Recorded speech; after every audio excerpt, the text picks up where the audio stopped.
This is Don Hollenbeck, CBS London, October 12, 1492. After 3 days of silence, we're going to try to reestablish shortwave contact with the missing Columbus expedition. For 3 days now, there has been not a single word from John Daly, our CBS correspondent, aboard the Columbus flagship Santa Maria in the Western Ocean.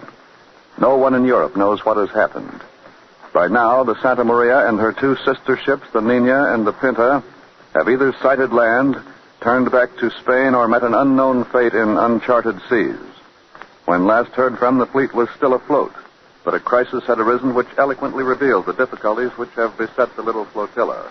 October 12, 1492, London. You are there. Europe speculates. What has happened to the Columbus expedition? Triumph or disaster?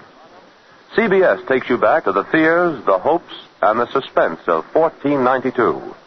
All things are as they were then, except for one thing. When CBS is there, You are there. You Are There is based on authentic historical fact and quotation. And now, CBS London and Don Hollenbeck. Contact with John Daly, who has a shortwave transmitter aboard the Santa Maria, from which he has been sending us regular broadcasts. 3 days ago, at the crisis of the voyage, those broadcasts ceased. Perhaps the fleet has run into adverse atmospheric conditions.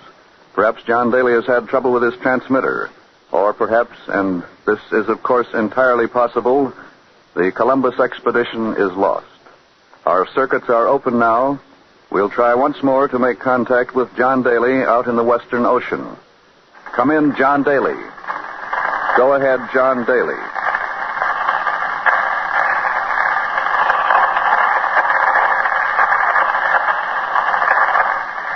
This is CBS London calling the Columbus expedition. CBS London calling the Columbus expedition. Come in, John Daly. Come in, John Daly.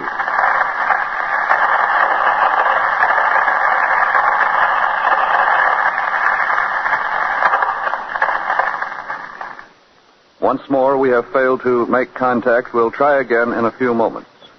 From the character of the men on the expedition, there is good reason to believe that the three ships and the men aboard them will carry this voyage through successfully.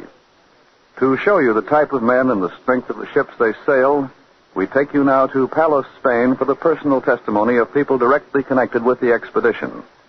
Go ahead, Ken Roberts, in Palos, Spain. Here in this little seaport town north of the city of Cadiz on the west coast of Spain, the Columbus expedition departed 70 days ago. Here the ships were outfitted. Here the 90 men aboard were recruited. Here, in a very real sense, is the heart and soul of the Columbus expedition. And here beside me now is the brother of the Admiral, Bartolomeo Columbus. Senor Columbus, what do you think has happened in the 3 days of silence since we last heard from your brother's flagship?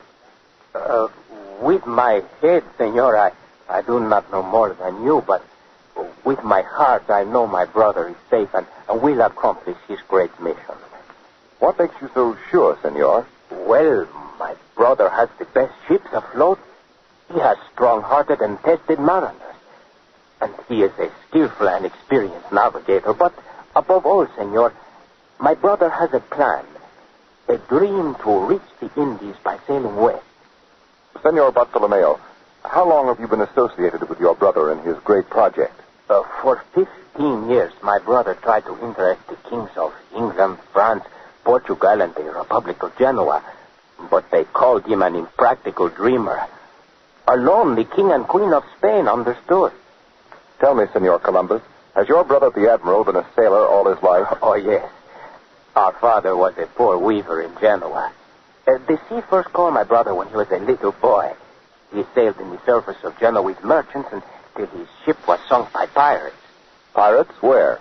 It was off the southern coast of Portugal in 1476. And what happened to the Admiral? My brother was wounded in the battle. In the water, he hung on to a piece of wood, and though he was bleeding and his strength was flowing from him, he swam to the shore. My brother has the great courage.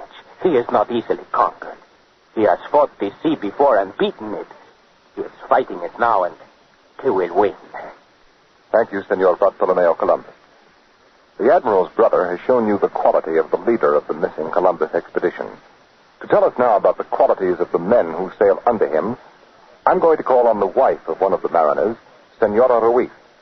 Senora Ruiz will speak in Spanish, which I will interpret, and I hope you will hear in her voice the confidence born of her faith in her husband. A faith which is typical of the families here whose men are aboard that fleet. Senora Ruiz, ¿cree usted que su marido regresará?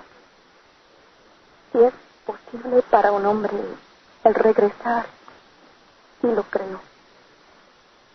Él conoce el mar. Ha sido un marino toda su vida y su padre lo fue antes que él. I asked Senora Ruiz if she believed her husband was coming back. She said he knows the sea. He has been a sailor all his life, and if it is possible for a man to come back, he will. Pero, señora, ¿y qué me dice usted de esos terrores misteriosos, los monstruos, las cuevas, los remolinos? Quizás el fin de la tierra. Nadie puede saber nada acerca de esas cosas. Si tales contrariedades se sucedieran, estoy segura de que estará en las manos de Dios. Pensarlo me da miedo, me preocupo. No puedo conciliar el sueño de noche. Pero rezo y tengo fe. Gracias, señora. As for the terrors of the deep, sea monsters, whirlpools, other things that are said to exist out there on the ocean, she says for such things, he is in the hands of God. Senora Ruiz admits that she is afraid. She worries and cannot sleep nights, but she does pray, and she does have faith. Great faith. So does Father Juan Perez of St. George's Church here in Palos, the spiritual leader of this little seafaring community. Father Perez, you gave the Admiral communion before he sailed, and you pronounced a benediction for the fleet, didn't you? Yes. It was a cool morning, gray before the dawn. The people stood on the dock and waved farewell. The women cried and held up their babies for their husbands to see. The seagulls went with the ships, and the church bell rang. See, it was a cool morning when the Admiral sailed in search of the setting sun. And you think, Padre, that... Have no fear, my son. They are safe. The Admiral sails for God on a new crusade. God will protect him. Do you speak, Padre, of the Admiral's desire for a crusade to rescue the Holy Sepulchre in Jerusalem from the Moslem Turks? See, my son, that is why the Admiral has sailed to the Indies, to find the treasures there and use them in the holy war against the infidel. So, as I told your colleague, Juan Daly, just before he sailed with the expedition, they cannot fail. But, Padre, they have been out of touch for 3 days. Out of touch with men, perhaps. Not out of touch with God. Gracias, Padre. And now this is Ken Roberts returning you to CBS, London. This is Don Hollenbeck in London. Once more, we will try to make contact with our correspondent, John Daly, aboard the Columbus flagship Santa Maria. This is CBS London calling John Daly and the Columbus expedition. Come in, John Daly. Come in, Santa Maria.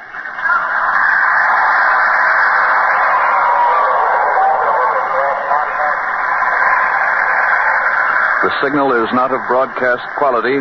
That sound of voices may be what the technicians call ghost voices, weird patterns of static which sound like people talking. But on the other hand, it may be John Daly trying to get through, so we'll call him in again. This is CBS London calling John Daly with the Columbus expedition.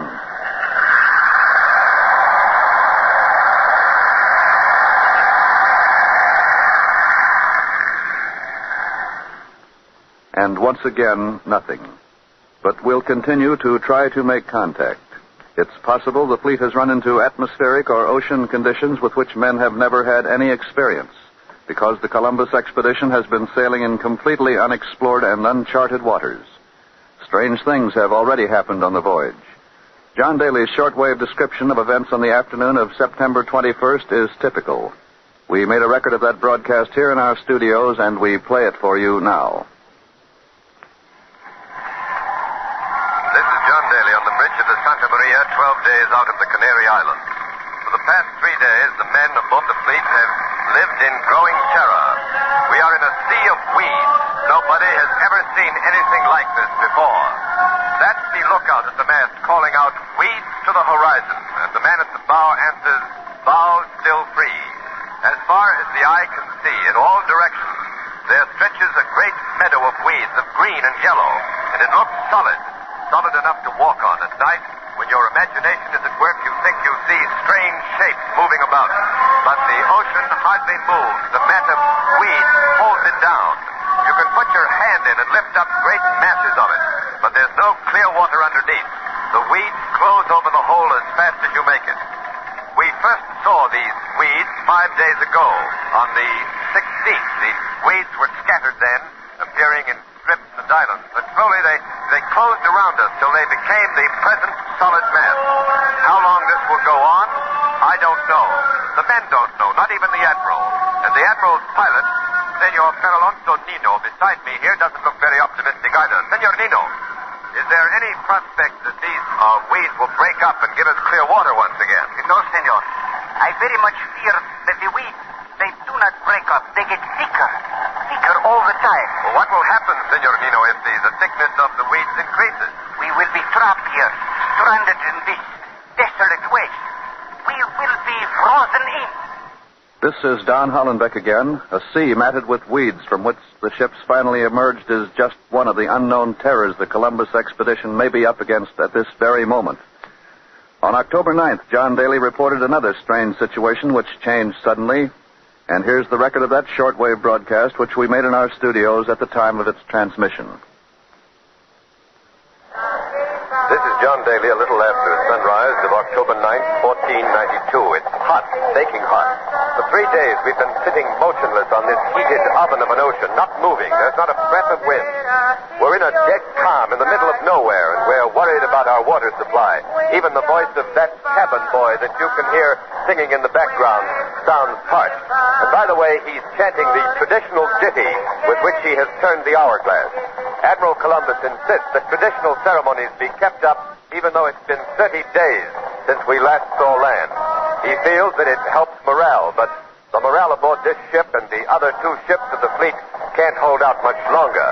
The men have only one thought now: to turn back, to go home, to write off this expedition as a failure. They're in an ugly mood. 4 of the crew are condemned murderers who obtained pardons from the Spanish king by sailing with Admiral Columbus, and they are the ringleaders now. Desperate men with nothing to lose. I don't think it's going too far to say that there's mutiny in their hearts. They might have seized this ship or these ships before this and forced the return except for just one thing. There's no wind, not even a breath of air. And the silence is so complete that the men are afraid of their own voices. Even the Pinzon brothers, the captains of the Nina and the Pinta, have petitioned the Admiral to turn back, but he won't listen. He's stubbornly set on a dream to reach the Indies by going west, and it's become an obsession, a fanaticism. However, it's no longer a question of the Indies now. It's men's lives. The crews aboard the ships of this fleet are liable to make serious trouble if the wind ever blows again. But that's the matter. Something has happened. The ship is heaving and rocking and moving about. Only by hanging onto the rigging can I keep on my feet. Waves, but where have they come from? There are huge waves all slamming into its broadside, but there's no wind. And yet this ocean is in a turmoil. The men are all pointing at the water.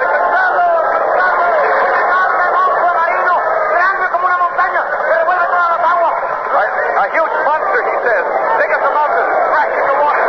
I can't see it. I can see only those huge waves. Admiral Columbus has come out on deck. He's ordering the men back. If they hear him, they quiet it down, but they're rooted with fear. They were rooted, is a better way to put it. The Admiral thought of them climbing up into the rigging like monkeys. He thought of them to trim sail for a storm. But what storm? There's still no wind, only those waves. Admiral Columbus!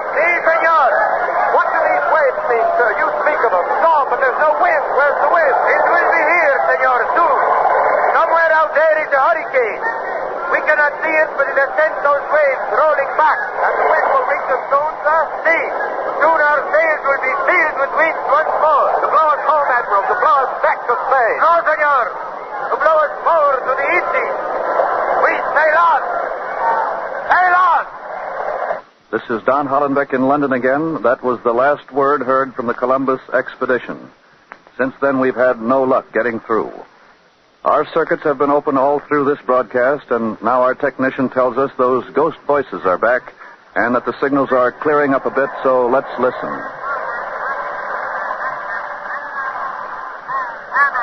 We're not sure yet. It may be nothing but those strange patterns of static coming in from the Western Ocean.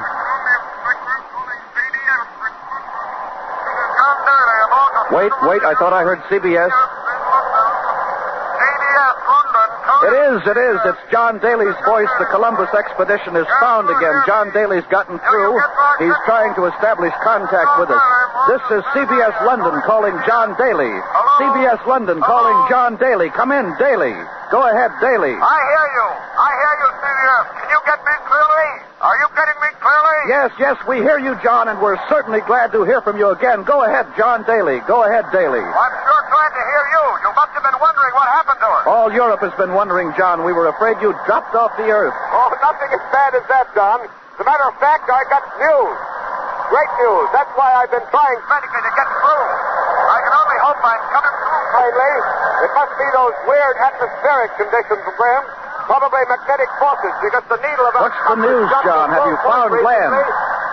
To something that's never been experienced before. But tell us the news, John. What's the news? What's the news? Oh, well, look. My great news is that land is near. It must be near. We haven't seen it yet, but we've had so many conclusive indications that we're pretty sure we're going to find it. Flocks of migrating birds have been flying overhead. There have been floating boards, pieces of carved wood, and finally, just about an hour ago, a branch was fished out of the water with the leaves still fresh and a little flower clinging to it that resembles those dog roses on the hedges in Castile. Any moment now, while I'm speaking, you may hear the cannon from any one of our three ships. That's the prearranged signal that the one of them has sighted land. It's a beautiful night out here, or morning, I should say. You know, it's 2 o'clock now, October 12th. The moon is past full, riding high up on our port quarter. Jupiter is rising. Saturn is just set. The stars, however, are dim in the reflection of the moon. It's very bright, but I can still make out the square of Pegasus and Cassiopeia's chair.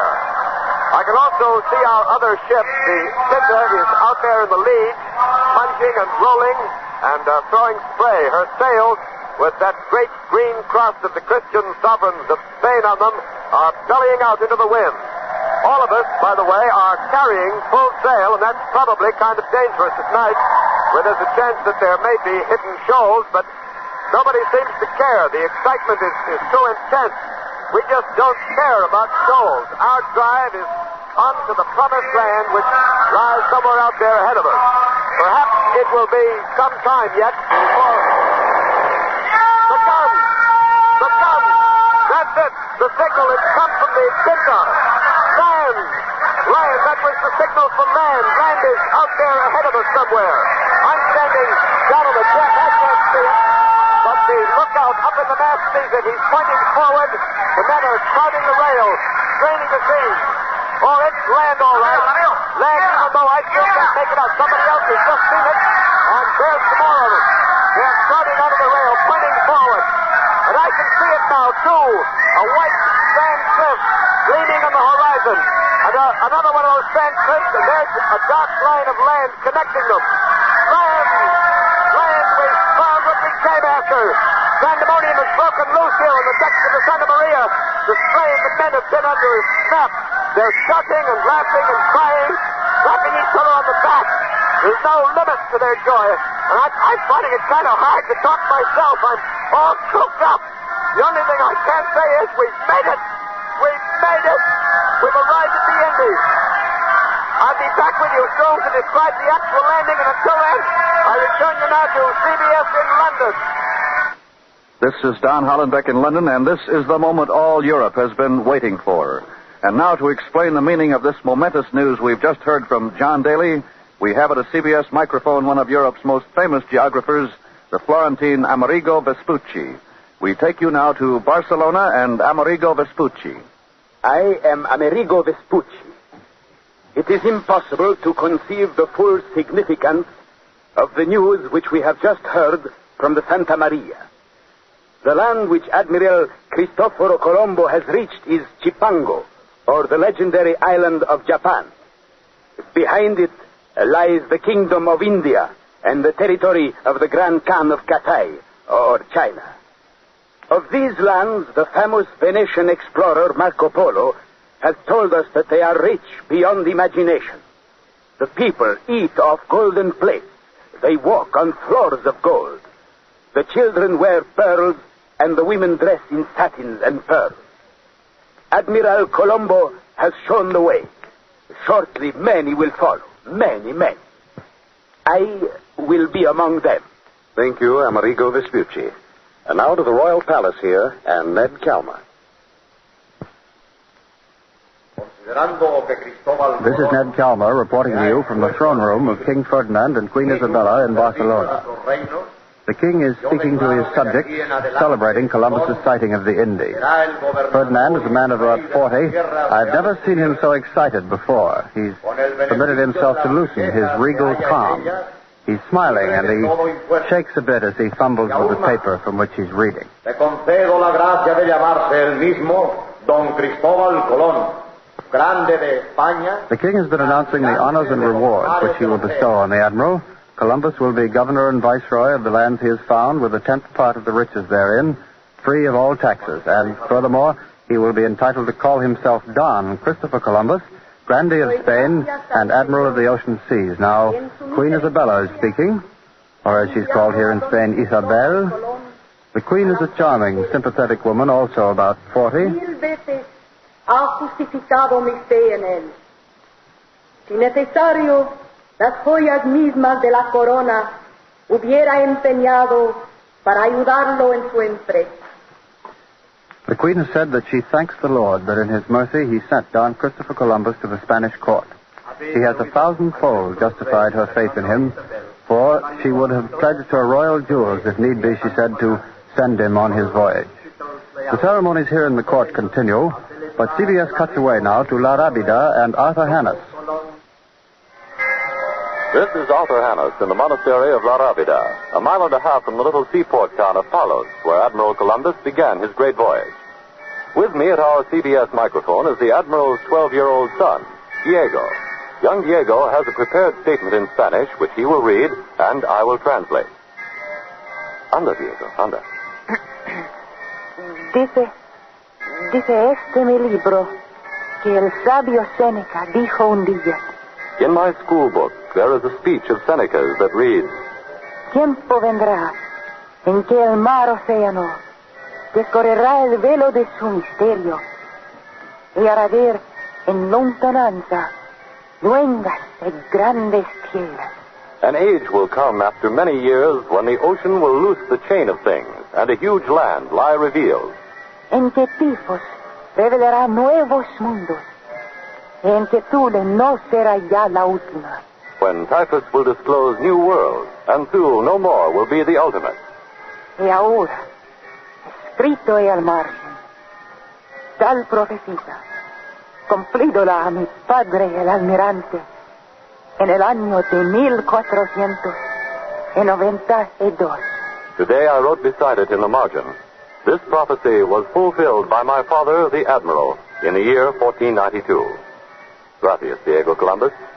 This is Arthur Hannes at La Rábida. I return you to CBS in London. This is Don Hollenbeck in London. We've made contact again with the Columbus expedition. And now for the story of the landing on the Indies shore this 12th day of October, 1492, we switch you to John Daly. This is John Daly with a shortwave portable transmitter in a ship's boat rowing towards land. We're headed for a fine coral reef. Behind it are trees. Perhaps it's the park of some nobleman's estate. But there are no horses in sight yet, no palaces, no rich houses, no people in silks and pearls on the beach, no gold rooftops glistening in the sunrise, but then We're still some way off until... Oh, I can see a man. The first man of the Indies. He's come out of the trees, and others are running out after him. Dozens of them. They're streaming down to the water's edge, and many of them, as predicted, are richly dressed in tight-fitting garments of red and blue and... No! Gee, Hossafat! They're not dressed at all. What I mistook for clothes is paint. These men are painted every color of the rainbow, but otherwise they haven't got a stitch on. The natural color of their bodies is brown, light brown, a fine, well-built people, and now our boat has touched bottom. Come on, over the side we go. I'm in the water now, up to my knees, but my feet are on land, the ground of the Indies. As we wade ashore, a man of the Indies comes rushing forward. He's smiling, holding out his hand. Greetings, my friend. Greetings from Europe. I don't understand, but now Senor Torres, our official interpreter, is talking to him, and he'll have something about it in just a minute.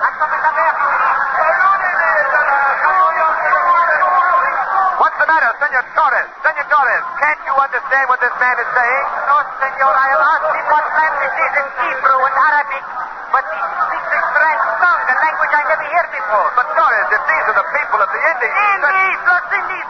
These people are barbarians! They do not understand me! Here are the fleet trumpets and drums, and Admiral Columbus is coming ashore. In front of him goes the Royal Standard. Behind him walk the Pinzon brothers, captains of the Pinta and the Nika. The Admiral has taken the Royal Standard and planted it in the sand. He looks across the beach and to the forest beyond, surveying this new strange land. Now he's knelt down. A hush has fallen over the crowd. Even these people here of the Indies stand around in childlike amazement, seem to know something important is happening. Admiral Columbus bends down to kiss the sand. Now he lifts his head to speak. Católicas Majestades, nuestros señores Don Fernando y Doña Isabel, tomo posesión de esta ínsula y nombrola San Salvador. The Admiral is still kneeling, head bowed in prayer. He's taken possession of this land in the name of their Catholic Majesties Ferdinand and Isabella and named it San Salvador. And now the Admiral has risen.